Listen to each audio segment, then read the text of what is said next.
Depois dos governadores de oposição se colocarem contra o decreto do governo federal sobre o uso da força policial, agora o Senado começou uma ofensiva para derrubar as novas normas. O argumento é o mesmo, que a União invade a competência dos estados.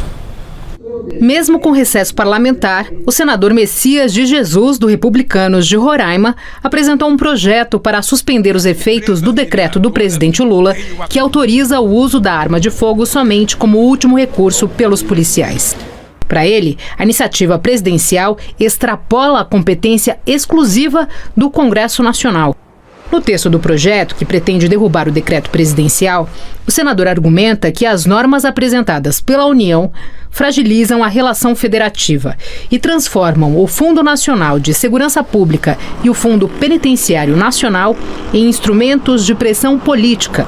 O decreto impõe mais cautela às polícias ligadas ao governo federal, como a PF e a Polícia Rodoviária Federal, e deixa como opção aos estados acatar as medidas. Quem não seguir as novas normas fica sem receber a verba federal dos fundos ligados à segurança. Em 2025, estão previstos repasses da ordem de R$1 bilhão e 100 milhões de reais aos estados nesse sentido. Tanto o parlamentar quanto os governadores de oposição, como o do Rio de Janeiro, Cláudio Castro, do PL, alegam que restrições ao uso de armas, por exemplo, podem aumentar a criminalidade.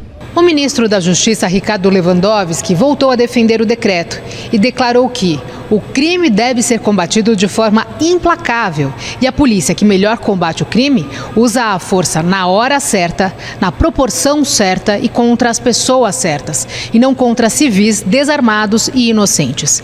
Ele reiterou que o governo Lula não pretende recuar das novas normas publicadas nesta semana. Insistiu que não há nada de inconstitucional no texto. O decreto tem recebido o apoio de entidades ligadas ao direito e à segurança.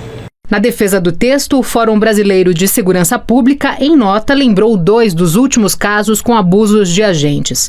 O episódio, na véspera de Natal, em que a Polícia Rodoviária Federal atirou de fuzil no carro de uma família no Rio de Janeiro e atingiu a cabeça de Juliana Leite, de 26 anos. Ela está internada em estado gravíssimo.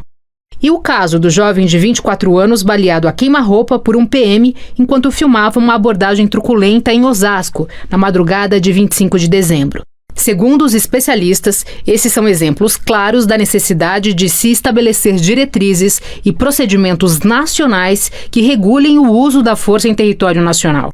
A nota afirma ainda que a atribuição de regulamentar os tratados é exclusiva da União e não configura a invasão de competências dos estados e do Distrito Federal em matéria de segurança pública.